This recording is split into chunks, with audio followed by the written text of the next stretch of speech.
Hello everyone, welcome to our channel where we learn science in the simplest way. Today we are starting with a new chapter of class 9th sound. तो इस chapter में हम sound के concept को study करेंगे कि sound क्या होता है, साउंड कैसे एक मीडियम से दूसरे मीडियम तक ट्रैवल करता है एंड वेव्स के कॉन्सेप्ट को स्टडी करेंगे। तो सबसे पहले देखते हैं कि साउंड का मतलब क्या होता है। देखो, साउंड एक तरीके की फॉर्म ऑफ एनर्जी होती है। जैसे कि हमने प्रीवियस चैप्टर में भी पढ़ा था कि एनर्जी की बहुत सारी फॉर्म होती हैं, जैसे लाइट एनर्जी हो गया, heat energy, chemical energy, kinetic energy, potential energy हो गया, थर्मल एनर्जी। तो ऐसे हमने एनर्जी की बहुत सारी फॉर्म पढ़ी थी।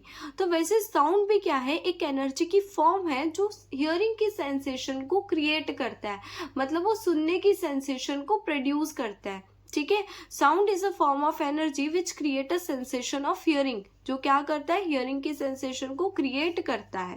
ठीक है, it is produced by vibrating object. देखो, कोई भी साउंड मतलब कोई भी आवाज आपके कानों तक तभी आती है जब कोई भी ऑब्जेक्ट वाइब्रेट करता है।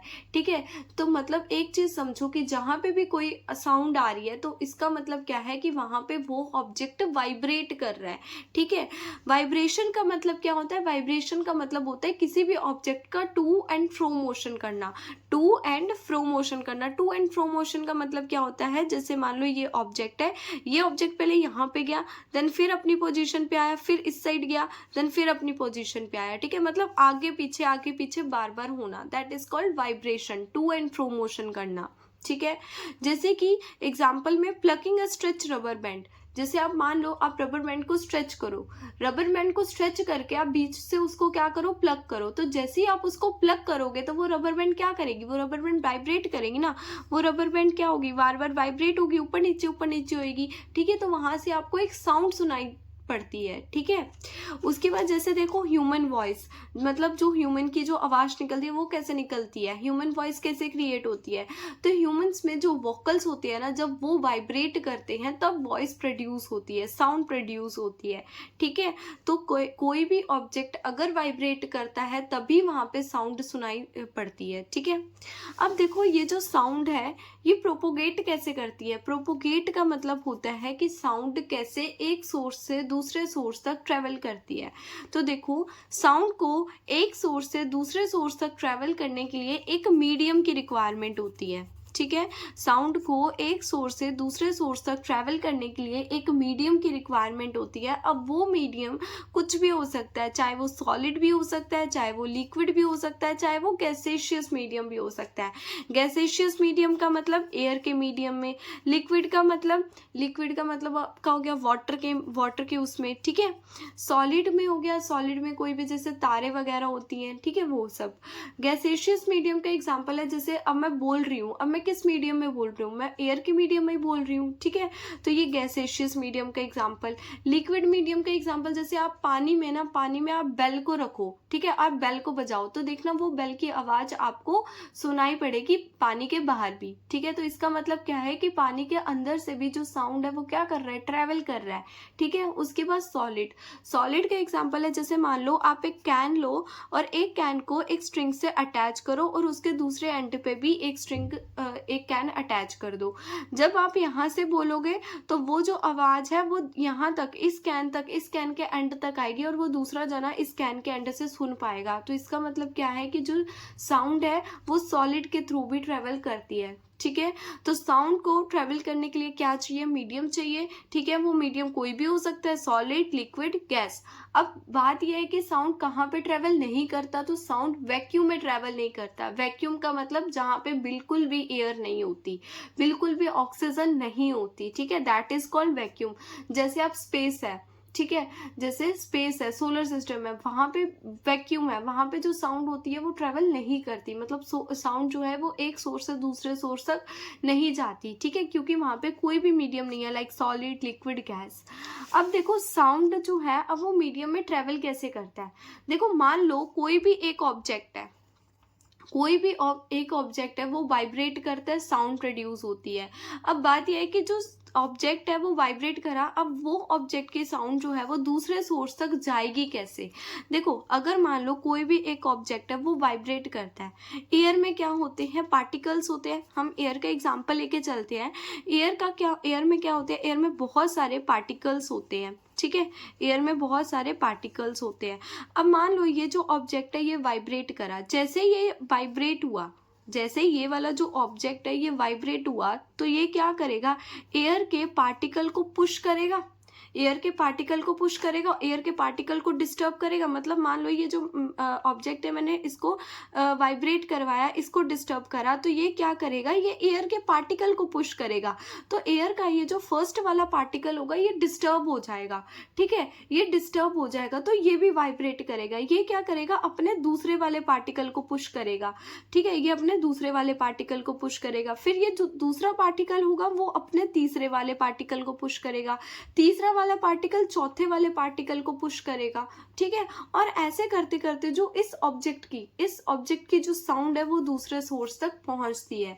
अब देखो यहाँ पे क्या चीज है, यहाँ पे ये जो एयर के पार्टिकल्स है ना ये वाइब्रेट करते हैं, मतलब ये दूसरे ऑब्जेक्ट को पुश करके अपनी जगह पर वापस आ जाते हैं। जैसे ये वाला जो एयर का पार्टिकल है इसमें डिस्टर्बेंस हुई, जैसे ही ऑब्जेक्ट वाइब्रेट करा, ऑब्जेक्ट ने एयर के पार्टिकल को क्या करा, पुश करा, इसमें क्या हुई, डिस्टर्बेंस हुई। तो जैसे इसमें डिस्टर्बेंस होगी ये अपने दूसरे वाले पार्टिकल को पुश करेगा और दूसरे वाले पार्टिकल को ये पुश करके दोबारा से अपनी पोजीशन पे आ जाएगा।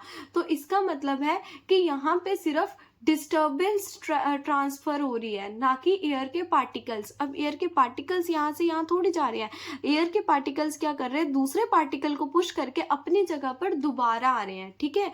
जैसे यहाँ पे ये डिस्टर्ब हुआ तो इसने अपनी डिस्टर्बेंस को ट्रांसफर कर दिया इस पे, फिर इसने अपनी डिस्टर्बेंस को ट्रांसफर कर दिया इस पे, और ये दोबारा से अपनी पोजीशन पे आ गए। तो ऐसे हमारी जो साउंड है वो एक मीडियम से, एक सोर्स से दूसरे सोर्स तक ट्रेवल करती है, ठीक है। देखो, when object vibrate in a air, जब कोई भी ऑब्जेक्ट एयर में वाइब्रेट करता है तो they displaces a particle of medium from its original position. वो क्या करते हैं, जैसे मैंने आपको बताया ऑब्जेक्ट वाइब्रेट हुआ, उसने एयर के पार्टिकल को अपनी ओरिजिनल पोजीशन से पुश करा, अपनी ओरिजिनल पोजीशन से पुश करा, और ये फर्स्ट वाला पार्टिकल अब हो गया disturb. Particle exert force on next particle, फिर ये वाला जो पार्टिकल है ये किस पे फोर्स लगाएगा, नेक्स्ट वाले पार्टिकल पे लगाएगा, देन नेक्स्ट वाला पार्टिकल क्या हो जाएगा, डिस्टर्ब हो जाएगा, और ये फर्स्ट वाला जो पार्टिकल है वो अपनी पोजीशन पे दोबारा आ जाएगा। The first particle come back to its original position, ठीक है, एंड ये जो प्रोसेस होता है वो कंटिन्यू रहता है। In this way the disturbance reaches to the ear, ठीक है। तो इसी तरीके से जो डिस्टर्बेंस है, जो फर्स्ट पार्टिकल से जो डिस्टर्बेंस ट्रांसफर होना स्टार्ट हुई है वो डिस्टर्बेंस हमारे कानों तक पहुंचती है, मतलब हमें साउंड जो है, हमें आवाज जो है वो सुनाई पड़ती है, ठीक है। तो अब देखते हैं वेव्स क्या होती है। देखो, वेव्स का मतलब होता है कि वेव्स एक तरीके की डिस्टर्बेंस होती है। डिस्टर्बेंस यानी कि जैसे कि हमने अभी पीछे देखा कि हमने एक ऑब्जेक्ट को जब वाइब्रेट करवाया, जब हमने एक ऑब्जेक्ट को वाइब्रेट करवाया तो उसने एयर के पार्टिकल्स को क्या करा, पुश करा, और जैसे ही उसने एयर के पार्टिकल को पुश करा तो ये जो एयर का पार्टिकल है वो क्या हो गया, डिस्टर्ब हो गया, ठीक है। इसमें क्या आ गई, डिस्टर्बेंस आ गई, इस पार्टिकल में क्या आ गई, डिस्टर्बेंस आ गई, और इस पार्टिकल ने फिर अपनी डिस्टर्बेंस को ट्रांसफर करा दूसरे पार्टिकल पे। कैसे ट्रांसफर करा, इसको पुश करके, मतलब ये वाला पार्टिकल जब वाइब्रेट हुआ, मतलब जब इसने इस वाले पार्टिकल को पुश करा तो इसने अपने डिस्टर्बेंस को ट्रांसफर कर दिया किस पे, दूसरे पार्टिकल पे। तो ये जो डिस्टर्बेंस है, जो पार्टिकल टू पार्टिकल ट्रांसफर हो रही है, इसी को हम वेव्स बोलते हैं। जैसे कि वेव सुनते ही आपके दिमाग में कुछ ऐसा सा डायग्राम आता है, ठीक है, तो इसका मतलब वेव्स नहीं होता, इसका मतलब होता है कि ये वेव्स का एक ग्राफ है, ठीक है। वेव्स एक्चुअली में क्या होती है, वेव्स एक्चुअली में डिस्टर्बेंस होती हैं जो एक मीडियम से ट्रैवल करती है, ट्रांसफर होती है, और ये एनर्जी को क्या करती है, एक पॉइंट से दूसरे पॉइंट तक ट्रांसफर करनी है। एनर्जी कैसे, जैसे कि देखो साउंड एक तरीके की क्या है, एनर्जी है, तो ऑब्वियसली बात है जब कोई भी ऑब्जेक्ट वाइब्रेट करेगा तो उसमें से साउंड प्रोड्यूस होता है, तो ये एनर्जी को ट्रांसफर करता है एक पॉइंट से दूसरे पॉइंट तक, ठीक है। अब देखो वेव्स को ट्रांसफर करने के लिए भी, मतलब जो डिस्टर्बेंस है ना, उस डिस्टर्बेंस को भी ट्रांसफर होने के लिए क्या चाहिए होता है, मीडियम चाहिए होता है। वो मीडियम कोई भी हो सकता है, सॉलिड, लिक्विड एंड गैस। अब देखो कोई भी पार्टिकल होते हैं, मीडियम के पार्टिकल्स जो होते हैं वो दो तरीके से वाइब्रेट कर सकते हैं, ठीक है। कैसे कैसे वाइब्रेट कर सकते हैं, या तो वो वेव की डायरेक्शन में वाइब्रेट कर सकते हैं। वेव की डायरेक्शन में मतलब जहां डिस्टर्बेंस हो रही है उसी तरफ वो वाइब्रेट करे। जैसे कि हमने ऊपर वाले एग्जांपल में देखा कि जैसे मैंने ऑब्जेक्ट को वाइब्रेट कराया तो इसने एयर के पार्टिकल को पुश करा, ठीक है, फिर इस वाले पार्टिकल ने इसको पुश करा, तो यहाँ पे डिस्टर्बेंस किस साइड जा रही है, इस साइड डिस्टर्बेंस जा रही है, ठीक है, इस साइड डिस्टर्बेंस जा रही है। और जो पार्टिकल्स है वो भी किस साइड वाइब्रेट कर रहे हैं, इसी साइड वाइब्रेट कर रहे हैं। तो डिस्टर्बेंस भी मतलब वेव भी इसी साइड जा रही है, और पार्टिकल जो है वो वाइब्रेट भी इसी तरफ कर रहे हैं, ठीक है। या तो perpendicular to the direction of wave, मतलब डिस्टर्बेंस इस साइड हो, ठीक है, डिस्टर्बेंस जो है वो इस साइड, मतलब वेव इस साइड जा रही हो, और जो पार्टिकल्स हैं वो वाइब्रेट ऊपर की तरफ कर रहे हो। वेव्स इस साइड जा रही हो एंड पार्टिकल्स जो हैं वो वाइब्रेट ऊपर की तरफ कर रहे हो, तो इसको बोलते हैं perpendicular to the direction of wave. तो मतलब जो पार्टिकल्स है वो दो तरीके से क्या कर सकते हैं, वाइब्रेट कर सकते हैं, या तो वेव की डायरेक्शन में या तो वेव के परपेंडिकुलर। अब ये जो है ये हमारे सिलेबस में नहीं है, ये आपको हायर क्लासेस में आता है, ठीक है। आपके सिलेबस में जो कि क्या है, in the direction of wave है। अब देखो जो पार्टिकल्स वेव की डायरेक्शन में मूव करते हैं, वेव की डायरेक्शन में वाइब्रेट करते हैं, उनको बोलते हैं लॉन्गिट्यूडनल वेव्स, ठीक है। मतलब जहाँ पे जो पार्टिकल्स है और जो वेव है वो सेम डायरेक्शन में वाइब्रेट कर रहे हैं, तो that is called longitudinal wave. और जो पार्टिकल्स जो परपेंडिकुलर वाइब्रेट करते हैं that is called transversal wave. उनको कैसी वेव्स बोलते हैं, ट्रांसवर्सल वेव। तो वेव कितने टाइप की होती है, वेव दो टाइप की होती है, एक लॉन्गिट्यूडनल वेव, एक ट्रांसवर्सल वेव। लॉन्गिट्यूडनल वेव, देखो longitudinal wave and transversal wave के बीच में आपको एग्जाम में क्या आता है, डिफरेंस आता है, ठीक है। लॉन्गिट्यूडनल वेव का मतलब होता है the particle of the medium vibrate in the direction of wave. मतलब जो मीडियम के जो पार्टिकल्स होते हैं वो वाइब्रेट करते हैं वेव की डायरेक्शन में, मतलब जिस साइड वेव जा रही है, जिस साइड वेव जा रही है उसी साइड पार्टिकल्स भी क्या कर रहे हैं, वाइब्रेट कर रहे हैं।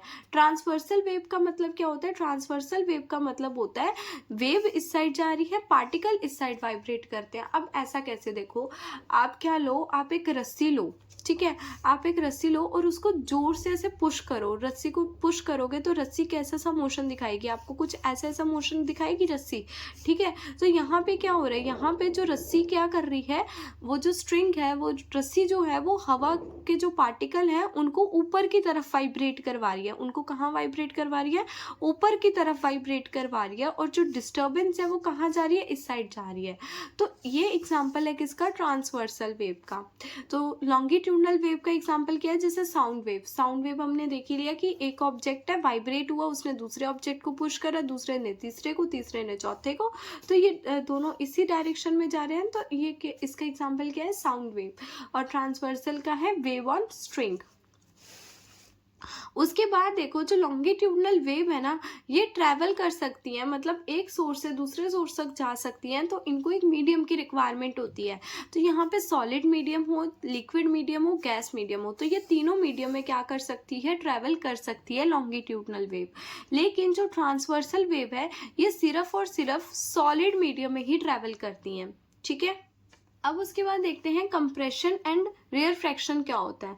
देखो जो कंप्रेशन एंड रेयर फ्रैक्शन होते हैं ये हमें सिर्फ और सिर्फ लॉन्गिट्यूडनल वेव्स के अंदर ही देखने को मिलते हैं, ठीक है। कंप्रेशन एंड रेयर फ्रैक्शन जो होते हैं ये हमें सिर्फ और सिर्फ लॉन्गिट्यूडनल वेव्स में ही देखने को मिलते हैं। अब ये जो कंप्रेशन एंड रिफ्रैक्शन है, देखो होते क्या है, जैसे मान लो हमारे पास ये एयर का मीडियम है, ठीक है, हमारे पास ये एयर का मीडियम है और ये हमारे पास कोई भी ऑब्जेक्ट है।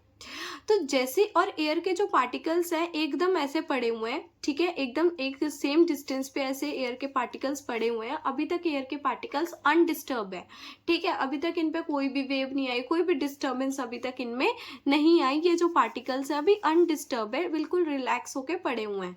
अब जैसे मैंने इस ऑब्जेक्ट को क्या करा, वाइब्रेट करा, जैसे मैंने इस ऑब्जेक्ट को वाइब्रेट करा तो ये जो ऑब्जेक्ट है ये थोड़ा आगे आ जाएगा, ठीक है। जैसे मैंने इस ऑब्जेक्ट को वाइब्रेट करा तो ये ऑब्जेक्ट यहाँ पे आ जाएगा। इस ऑब्जेक्ट को वाइब्रेट करने पे क्या होगा कि सारे के सारे जो एयर के पार्टिकल्स हैं वो क्या हो जाएंगे, कंप्रेस्ड हो जाएंगे, वो पास पास आ जाएंगे। जैसे मान लो ये ऑब्जेक्ट था, इस ऑब्जेक्ट को मैंने क्या करा, इस ऑब्जेक्ट को मैंने वाइब्रेट करवाया, और जैसे ही मैंने इस ऑब्जेक्ट को वाइब्रेट करवाया तो ये ऑब्जेक्ट वाइब्रेट होने पे जितने भी एयर के जो पार्टिकल्स थे वो सारे क्या आ जाएंगे, पास पास आ जाएंगे। पहले इस ऑब्जेक्ट की पोजीशन ये थी, फिर इस ऑब्जेक्ट की पोजीशन क्या हो गई, ये हो गई, तो यहाँ के सारे जो पार्टिकल्स होंगे वो क्या हो जाएंगे, कंप्रेस्ड हो जाएंगे, मतलब वो पास पास आ जाएंगे। तो यहाँ पे हो रहा है कंप्रेशन, ठीक है, इस चीज को बोलते हैं हम कंप्रेशन, जहाँ पे एयर के पार्टिकल सारे के सारे क्या आ रहे हैं, पास पास आ रहे हैं। ठीक है, ऑब्जेक्ट अपनी पोजीशन पे था, ऑब्जेक्ट ने वाइब्रेट करा, जैसे ही वाइब्रेट उसने करा, जैसे ही उसने अपनी थोड़ी सी पोजीशन चेंज करी तो ऑब्जेक्ट पास पास आ गए, पार्टिकल्स जो थे वो क्लोज हो गए। कंप्रेशन में जो पार्टिकल्स थे वो क्या आ गए, क्लोज क्लोज आ गए। अब क्लोज आने पे इनकी डेंसिटी बढ़ जाती है। डेंसिटी का मतलब होता है कि मास अपॉन में वॉल्यूम, ठीक है, एक तरीके से आप गाढ़ा बोल सकते हो डेंसिटी को। ठीक है, तो इनकी जो डेंसिटी होगी वो क्या होती है, यहाँ पे बढ़ जाती है, एकदम इकट्ठे इकट्ठे पास पास आ जाते हैं, चिपक जाते हैं एकदम, तो इनकी डेंसिटी क्या होती है, बढ़ जाती है। डेंसिटी बढ़ती है तो इनके बीच में लगने वाले प्रेशर बढ़ जाते हैं।